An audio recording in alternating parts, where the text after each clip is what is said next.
தலைப்பு: நல்ல நிலம் என்பது எது? இயேசு அழகான வயலில் அமர்ந்து அமைதியான முகத்துடன் மக்களை பார்த்து பேசினார். இயேசு ஒரு முறை மக்களை பார்த்து ஒரு குட்டி கதை சொன்னார். ஒரு விவசாயி விதை விதைக்கப் போனான். அவன் தூவிய விதைகள் 4 இடங்களில் விழுந்தது. சில விதைகள் பாதையில் விழுந்து பறவைகள் உண்ணப்பட்டன.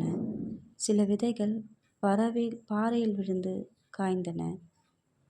சில விதைகள் முட்செடிகளுக்குள் சிக்கி அழிந்தன.